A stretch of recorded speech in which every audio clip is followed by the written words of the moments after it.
Hey guys, it's Tah. Welcome back, and if you're new, welcome. Thanks so much for stopping by. I really appreciate you. So today, I have a stack of books right here that we're gonna go over, the ones that I read. This isn't everything I've read so far this month. This is just what I had in one stack, so we're gonna do it. I had one library book that I actually read. The other two I had a DNF'd them, like pretty midway-ish, just couldn't get into them. And then one other book I read that I owned, and all the rest I own, but I did them on audio because this week, well, the past 2 weeks, I've decided I had to get my house back under control. So I audioed, I can't tell you how many books. Like I said, this is just some of them. I have some other ones that I audioed that I don't own. So that'll be in another video. But I literally went through each bedroom, cleaned the bathroom top to bottom, like caught up on everything. The only thing I have left to do is the dining room, because the dining room is like our center hub for everything. It's atrocious. Like, I just have random stacks of stuff, so I have to go through that. But I'm getting there, so audiobooks definitely helped push me through that. So let's get in it. So the first one I read physically was Fairy Godmothers Incorporated by Serana De Wilde. This is book 1. I know there's a book 2 that's out already. It was at the library. It's a red cover. I think it was like Ever After or something. But anyway, this was so doggone cute. This is about a girl named Lucky. She is the charge, as they call it. She has 3 fairy godmothers, and they are so stinking adorable. And they also have another charge. His name is, what's his name? Ransom.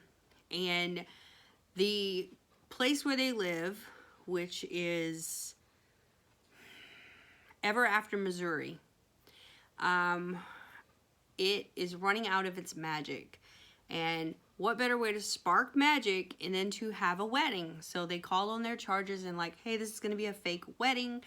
We need to spark the love here because it'll help with the magic. So the charges agree, and they go to Ever After, Missouri, and you know, they're doing the whole wedding thing. And the only problem is Lucky is not so lucky. When she's around, bad things happen. And the only people who don't have a problem with her bad things happening, it seems, are people who reciprocate her love to her. So like her mom, her fairy godmothers, her best friend, they don't have anything bad happen to them when she's around because they reciprocate that love. So it's her kind of figuring out who she is, and then she agrees to do this. And of course, with every romance type book, there's a whole bunch of ups and downs in the relationship that you get to go through. And then this book, I thought it was the best because it wasn't dirty per se, like a typical smut, but like it did have like some romantic type stuff. But this had like equal fairy tale land and adult humor. It was a perfect balance. Absolutely freaking loved it. I can't wait to read the second one. So if you haven't already, check this one out. It's super cute. Laughed out loud. I can't tell you how many times. And then this piece of hair, I'm about to go wash my hair, but this piece of hair right here is driving me nuts. And then the next one I read, which was on my TBR, is Mistress of All Evil by Serena Valentino. And this is from the villain's perspective, kind of like their true fairy tale, like where they started before they became evil. So it was a fun journey to see how Maleficent even came into fairy tale through this author's eyes, and just seeing all the missteps throughout. Really, really enjoyed this one. But the thing about these books, any retelling of a Disney story takes me longer to read than like a regular book that I would have read, because you know the Disney story so well, so you're trying to get the retelling of it, and I have to slow down and process it a little bit more than I would something else. But definitely loved it, and I love the fact that these books have your villain, and then, like, for instance, your villain counterpart, which is her dragon. So, really enjoyed this one. I think I have 3 more to read in this series that are currently out. So, getting close to the end of this one. Alright, and all the rest of these, let me double check. Yes, I did audiobooks on all of them. So, the no particular order. I think this is like from the last one I did all the way down to the first one in this stack. It was shipped by Angie Hockman. This one was cute, funny. It had some good stuff in it. This one was about Henley. She works for a cruise line or traveling agent type cruise line thing, and she's up for a promotion, and the guy that also works there, Graham,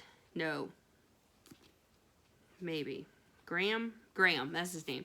He's also up for promotion, and she finds out about it, and her, like, head boss was like, hey, in order for y'all to kind of really get in on that promotion, let's send y'all out on one of our cruises. That way you get the full experience.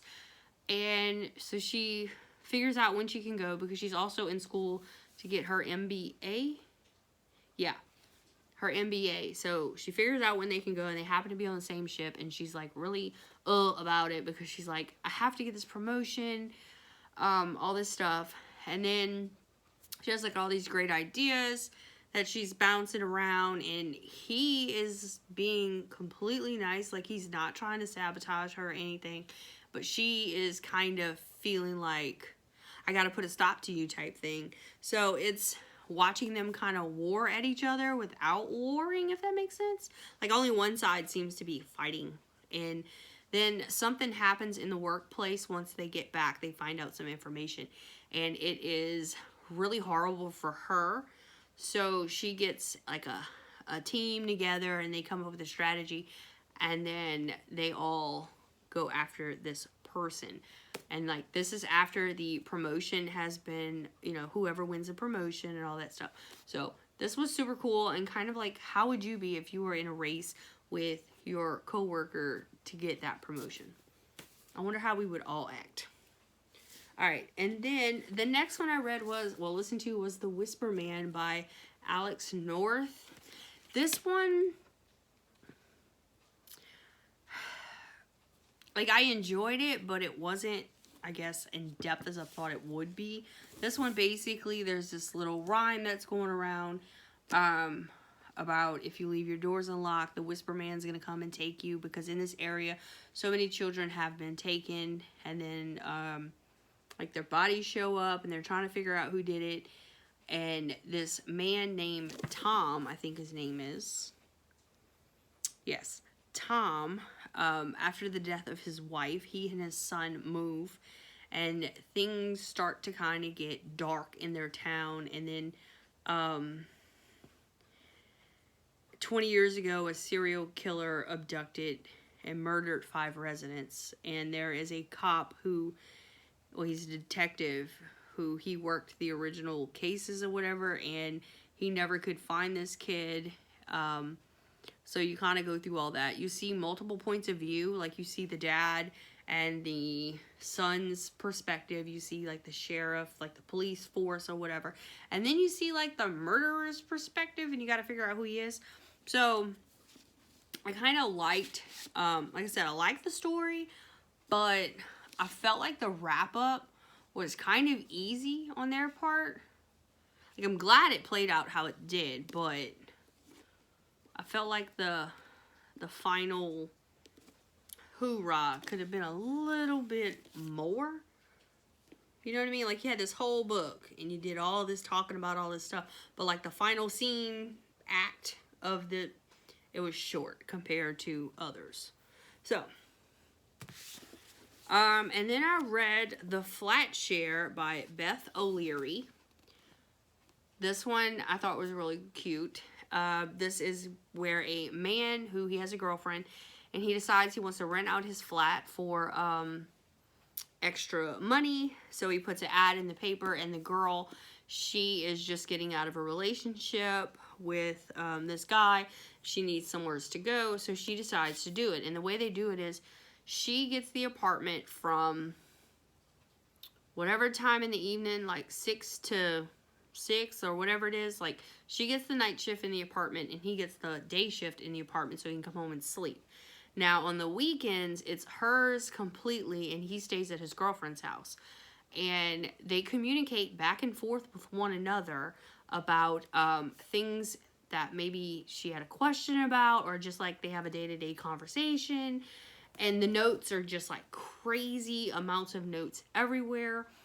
And you get to follow her journey through work as well as his, and see how those two come across. Like, she is working for a publishing company, and it's more of like crochet books and stuff like that that she publishes. And he is a nurse, and he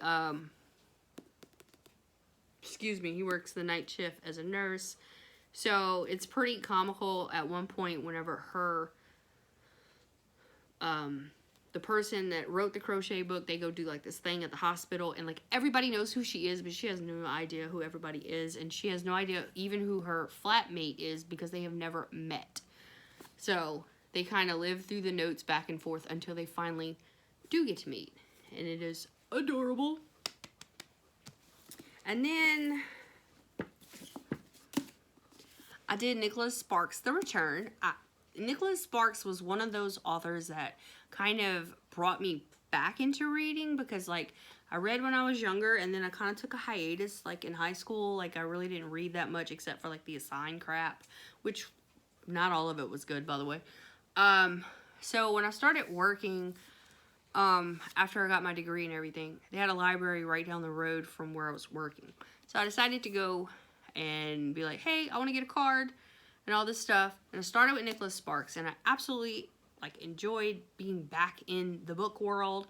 And then I moved on to James Patterson, and it was great. I've never put it down since then.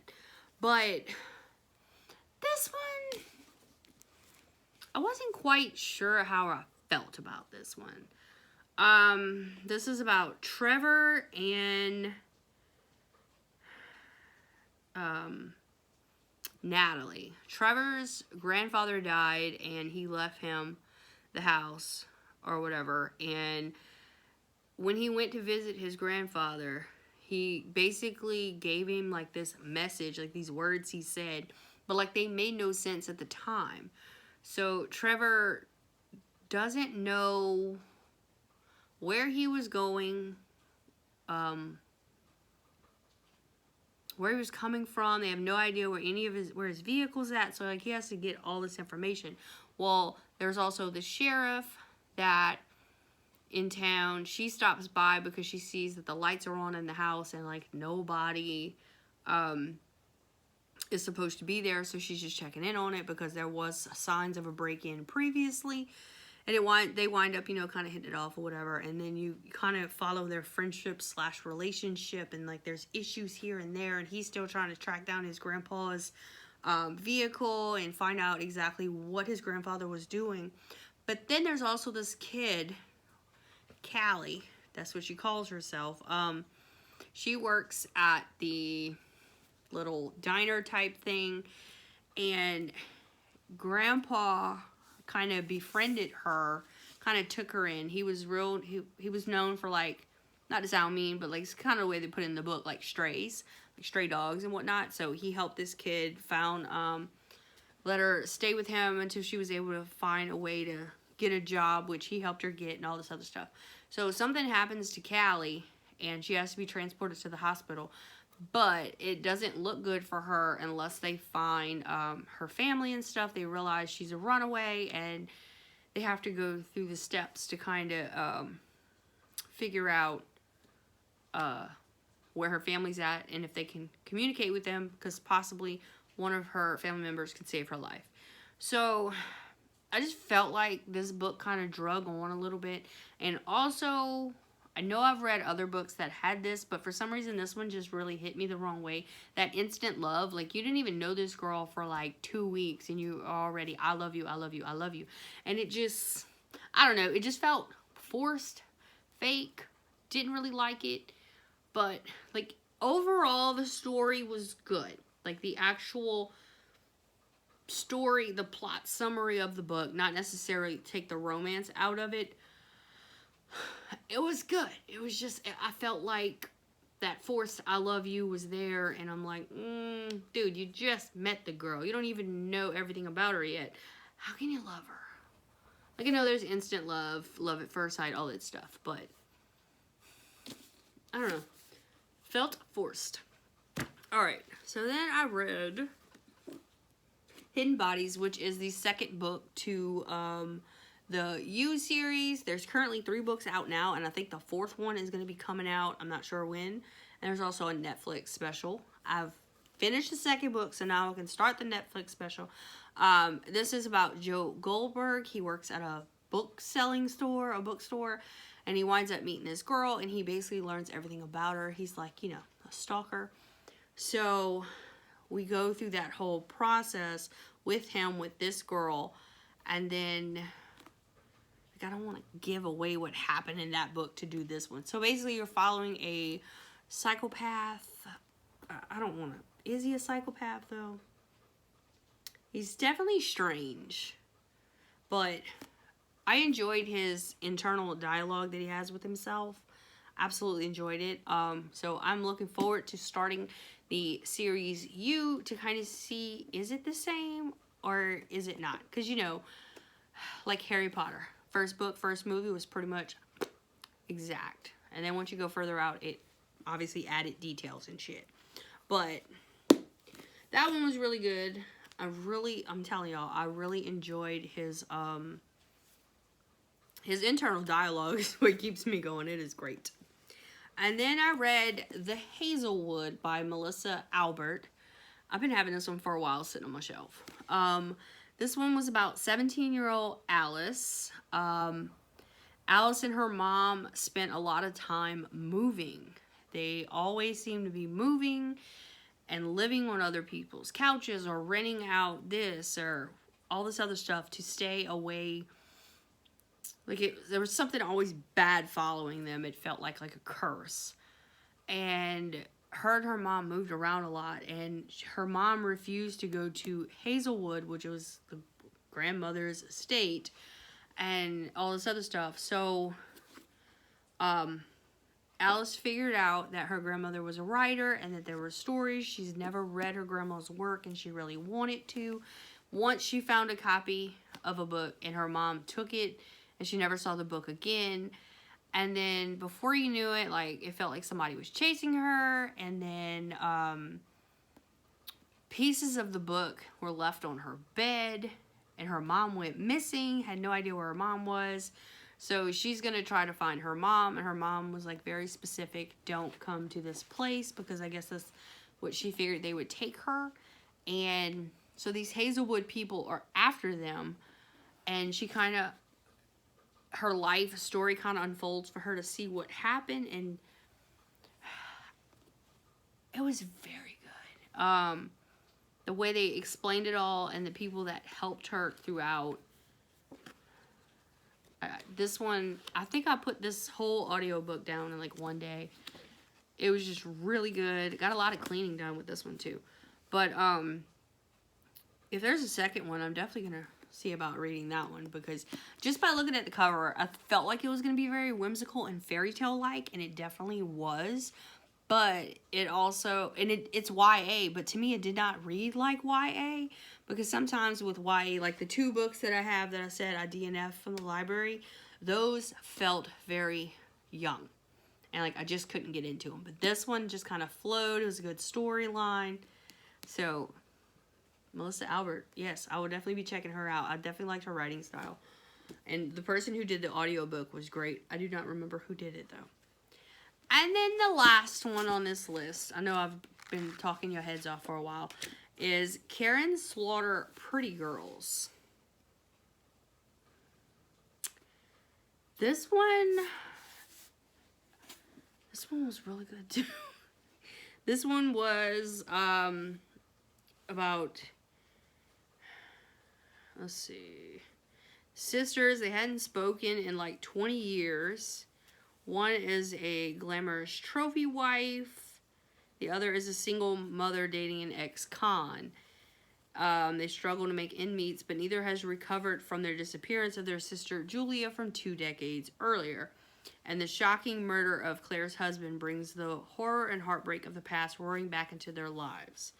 The vanishing of a teenage girl and the killing of a middle-aged man almost a quarter century apart, what could connect them as they form a worry truce. The surviving sisters unearth the secrets that destroyed their family all those years ago and find the astonishing truth where they least expected it. So, Claire's husband is killed, or does he just die? He's dead. Claire's husband died some type of way. The day of the funeral, there was also a break-in at the house. So she wasn't able to have like the after funeral mourning thing that they do, you know, like everybody comes to the person's house and deals with the spouse type thing. So all that happens, and she winds up getting through with all of that, and then before you know it, you got the FBI hounding her. She's got all these different cops, all this other stuff, and she has to go through his stuff, and she finds some very disturbing shit. Like, if I would have found that on my deceased husband's computer, I probably would have died right there on the spot. Like, it was pretty gruesome shit. So she tries to do whatever she needs to do, like up the appropriate chain of the ladder, and she's not quite getting where she needs to go. So she calls her sister in as like reinforcements for herself, like just to have somebody there with her, I guess. And her and her sister kind of take on this assignment, and they are going to prove what, like, they're originally it was, let's just see what the hell he was up to, but now they're trying to figure out what the hell happened to their sister 20 years later.